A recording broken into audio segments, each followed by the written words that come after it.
Ya, sekarang kita akan mendiskusikan mengenai resistansi termal. Nah, sebelumnya kita sudah membahas ya bagaimana perpindahan panas secara konduksi yang melalui suatu tembok ya.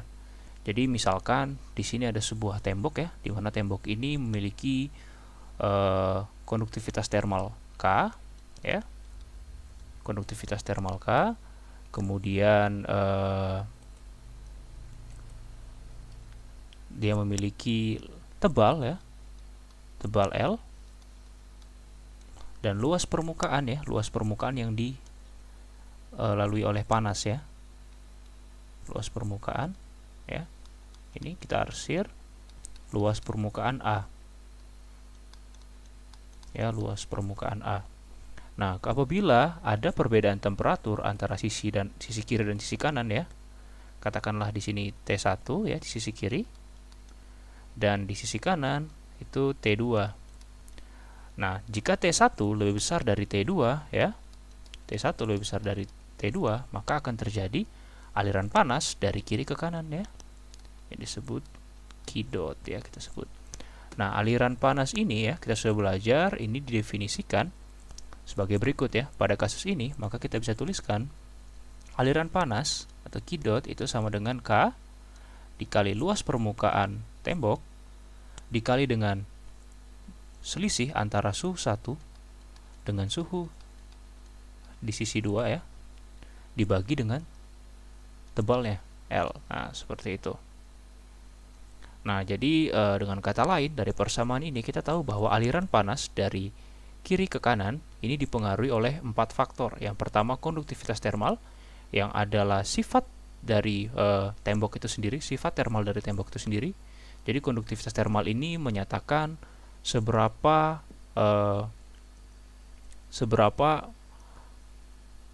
besar ya kemampuan material dalam menghantarkan panas. Jika nilai K ini semakin besar, maka semakin baik ya, semakin besar, semakin baik dia dalam menghantarkan panas ya. Nilai K yang besar ini biasanya dimiliki pada material-material logam atau material-material konduktor yang baik seperti itu. Dan A ini merupakan luas permukaan yang dimasuki ya, dimasuki oleh panas. Artinya apa? Semakin besar luas permukaan, artinya apa? Makin banyak aliran panas yang masuk, sehingga aliran panasnya makin besar. Nah, kalau luas permukaannya semakin kecil, artinya semakin sedikit jumlah panas yang masuk ya. Dengan kata lain, nanti nilai Q-nya, aliran panasnya semakin kecil. Nah, kalau selisih suhu ini juga semakin besar ya, suhu T1 dan T2, selisih antara T1 dan T2, maka akan semakin besar panas yang mengalir. Nah, di sini kita lihat ada tebal ya. Semakin tebal tembok, maka akan semakin sedikit ya panas yang sampai ke kanan ya. Karena semakin tebal temboknya. Nah, semakin temboknya semakin kecil atau semakin tipis, maka semakin banyak panas yang mengalir dari kiri ke kanan seperti itu. Jadi ada 4 faktor di sini ya. Nah, kalau kita lihat, suhu ini merupakan faktor yang mempengaruhi dari luar tembok ya, dari faktor eksternal ya dari tembok itu. Sementara kalau K, A, dan L ini merupakan faktor internal dari tembok, sehingga K dan A dan L ini juga mempengaruhi laju atau aliran panas ya, yang tentunya dari dalam ya. Jadi kita lihat selain dipengaruhi oleh K, dia juga dipengaruhi oleh geometri. Nah, misalkan kita punya 3 tembok yang terdiri dari 3 material yang berbeda dan juga memiliki dia memiliki material yang berbeda, memiliki luas permukaan yang berbeda, dan juga memiliki tebal yang berbeda ya. Misalkan kita punya di sini ini suatu tembok ya, dari tembok 1 ya. Kemudian kita punya lagi tembok 2 ya, dan kita punya tembok 3. Nah, kita lihat ya. Nah, kalau kita lihat ada 3 tembok ini ya, 3 dinding ini, 3 tembok atau 3 dinding ya. Nah, mereka memiliki ukuran dan material yang berbeda. Nah, kalau ukuran geometri dan material berbeda, artinya apa? Kalau material berbeda ya, berarti K-nya berbeda ya. Jadi kita sebut material 1 memiliki konduktivitas termal K1, material 2 memiliki konduktivitas termal 2 dan material 3 memiliki konduktivitas termal 3. Demikian luas permukaannya juga berbeda ya, karena ukuran berbeda. Ini dia punya A1, dinding 1, dinding 2 punya luas permukaan A2, dan dinding 3 punya luas permukaan A3 ya. Dari gambar ini merepresentasikan ukuran yang berbeda. Kemudian juga memiliki tebal yang berbeda ya. Dinding 1 memiliki tebal L1, dinding 2 memiliki tebal L2, dan dinding 3 ini memiliki tebal L3. Nah, sekarang jika delta T ya, delta T ketiga tembok ini atau ketiga dinding ini sama, maka pertanyaannya apakah Q1 sama dengan Q2 dan sama juga dengan Q3? Ternyata tidak sama ya. Tidak sama karena mereka memiliki K, A, dan L yang berbeda ya, seperti itu. Jadi aliran panas selain dipengaruhi oleh perbedaan suhu juga dipengaruhi oleh faktor geometri yang yakni adalah ukuran dan juga material penyusun dari dinding ini, seperti itu. Nah, dengan kata lain kita lihat di sini K,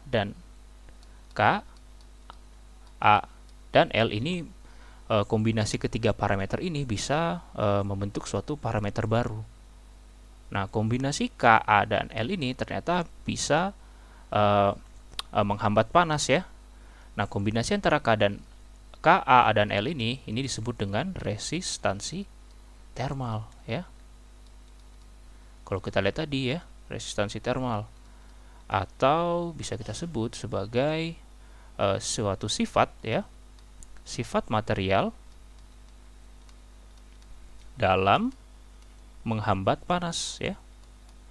Jadi kalau konduktivitas termal itu menghantarkan panas, nah kalau dia digabung dengan A dan L itu bisa bersifat menghambat aliran panas ya, seperti itu.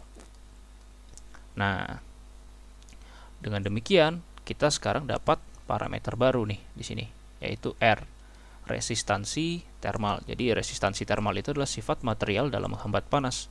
Jadi kalau kita lihat tadi ya, kalau nilai Ka dan L ya, besaran nilai Ka dan L ini bisa menghasilkan suatu resistansi termal. Nah, seperti apa definisinya? Kita lihat ya, ilustrasi berikut. Nah, untuk memahami apa itu resistansi termal, kita perlu melihat analogi kelistrikan ya.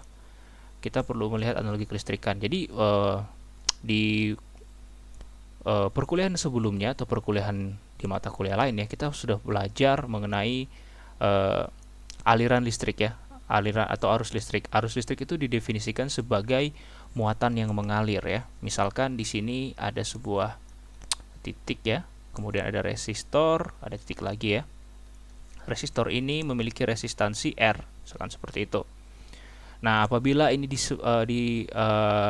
dihubungkan dengan sumber tegangan, maka nanti akan ada arus yang mengalir ya. Arus yang mengalir. Di sini kita punya titik 1 memiliki potensial listrik 1 dan titik 2 memiliki potensial listrik 2. Dan ketika dihubungkan dengan sumber tegangan atau baterai, maka akan ada arus yang mengalir melalui resistor ini. Nah, kita tahu bersama bahwa besarnya arus listrik yang mengalir itu merupakan delta V ya, atau beda potensial dibagi dengan resistansi. Nah, dari persamaan ini kita tahu bahwa resistansi listrik ya, atau resistansi dari resistor ini itu adalah delta V per delta I ya, seperti itu. Nah, ini adalah resistansi listrik. Nah, sekarang kita untuk memahami apa itu resistansi termal, kita bandingkan analogi listrik ini dengan panas ya. Misalkan kalau tadi kita sudah belajar ya, bahwa misalkan di sini ada tembok ya, seperti tadi. Tembok ini memiliki suhu sisi kiri memiliki suhu T1, sisi kanan memiliki suhu T2 ya kan. Kemudian di sini ada aliran panas. Nah, kalau kita bandingkan dengan kelistrikan di sini, maka kita bisa memahami bahwa delta V ya itu analog dengan delta T. Jadi beda potensial itu sama dengan perbedaan suhu ya. Sama kalau di aliran panas panas itu akan berpindah atau panas itu akan mengalir apabila ada perbedaan suhu. Nah, kalau di listrik, arus akan mengalir apabila ada perbedaan potensial atau ada beda tegangan seperti itu. Nah, kemudian kita lihat kalau di sini ada aliran arus, maka di sini ada aliran panas. Dengan kata lain, I itu analog dengan Q. Ya. Jika tadi R sama dengan delta V per I, maka resistansi termal itu adalah delta T per Q. Q dot ya, seperti ini. Nah, dengan demikian kita lihat lagi rumus di sini ya. Q dot itu sama dengan K kali A kali delta T per L. Maka delta T per Q itu sama dengan, kita lihat ya, delta T per Q, L-nya pindah, lalu K dan A-nya juga pindah menjadi bagi. Nah, dengan kata lain kita dapat delta T per Q itu sama dengan L per Ka. Dengan kata lain, resistansi termal suatu material definisinya adalah resistansi termal sama dengan L per K dikali A. Nah, seperti itu ya. Jadi yang dimaksud dengan resistansi termal itu adalah